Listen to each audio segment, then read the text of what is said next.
Hello, c'est Greg. Petit disclaimer avant de commencer, pour ne pas me répéter, mettez pause pour avoir toutes les infos.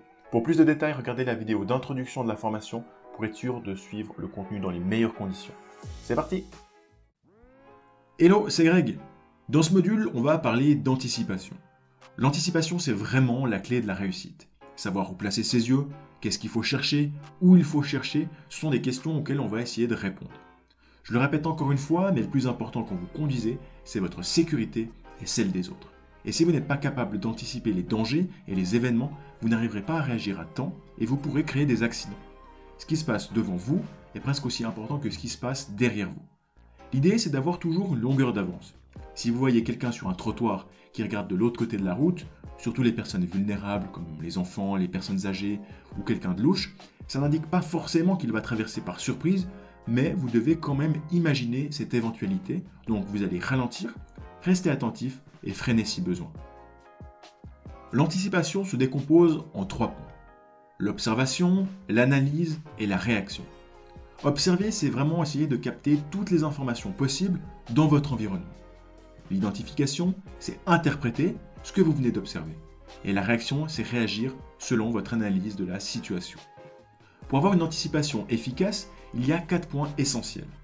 Avoir un regard lointain, large, actif et intelligent. Il faut vraiment regarder le plus loin possible pour pouvoir anticiper sur une plus grande distance. Il faut regarder large pour ne rater aucun indice. Il faut avoir un regard actif et ne pas rester fixé sur une seule partie de la route. Et enfin, avoir un regard intelligent et utiliser tous les équipements existants, comme vos rétros par exemple. L'idée, ça va être de capter des indices qui vous permettent d'anticiper et réagir. Si je vous dis que durant votre examen, vous avez une chance de trouver des lingots d'or sur le trottoir, vous aurez beaucoup plus de chances de les remarquer que si je ne vous avais jamais rien dit. C'est tout simple, si vous savez quoi chercher, vous avez plus de chances de trouver ce que vous cherchez. Il existe 2 types d'indices, les indices explicites et les indices implicites. Les indices explicites, ce sont les indices clairs et manifestes qui ont souvent été prévus pour être facilement identifiables. Et les indices implicites sont les indices peu clairs qui nécessitent d'être interprétés. Les indices explicites comprennent les panneaux comme des stops, des marquages comme des flèches de direction, des feux comme les feux rouges, les autres usagers lorsqu'un autre véhicule utilise ses clignotants par exemple, les balises comme les balises de travaux et divers autres indices comme un piéton sur un passage piéton. Ensuite, on a les indices implicites. Pour faire simple, c'est tout le reste, comme des animaux, un ballon sur la route qui signifie souvent qu'un enfant est proche, la météo, un piéton hors d'un passage piéton, un autre usager caché par un bâtiment ou un camion, etc. Heureusement, l'anticipation, ça se travaille, et à force de conduire, vous allez commencer à anticiper la plupart des dangers. Et vous verrez qu'avec le temps, vous serez très attentif à beaucoup d'éléments, et vous serez capable de réagir dans la plupart des situations le plus rapidement possible.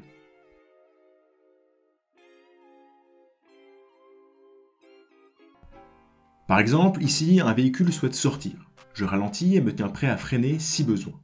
Dans ce cas, il repart en avant, je peux donc continuer ma route.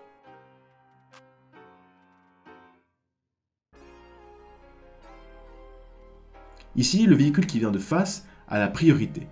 Cependant, il indique clairement, grâce à un appel de phare, qu'il me laisse la priorité. Dans ce cas, je m'engage en restant prudent.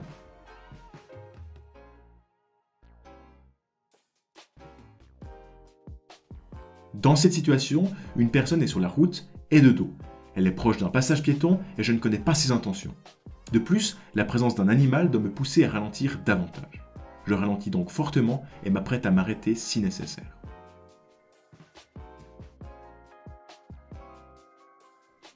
De loin, on peut apercevoir l'avant d'une voiture qui a l'intention de s'engager. Sa vue étant obstruée par un autre véhicule, elle n'a donc aucune visibilité sur mon arrivée. Même si j'ai la priorité, je ralentis et laisse le véhicule s'engager.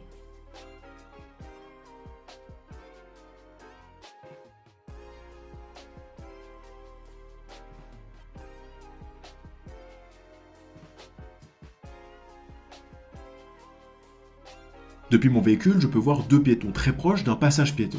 Ne connaissant pas leurs intentions et s'ils veulent traverser, je ralentis et étudie attentivement leur direction. Ici, pas de souci, ils continuent tout droit. Je peux faire de même.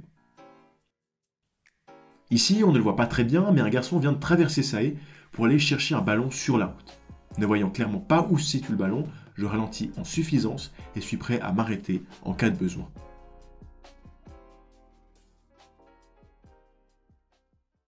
Voilà, j'espère que cette vidéo vous a plu. Comme je vous le disais, ce contenu était autrefois payant. Si vous voulez nous remercier, on serait vraiment honoré que vous vous abonniez à la chaîne ou mettiez un j'aime. Ça compte énormément pour nous. Voilà, à la semaine prochaine pour une nouvelle vidéo de la formation. C'était Greg, allez ciao.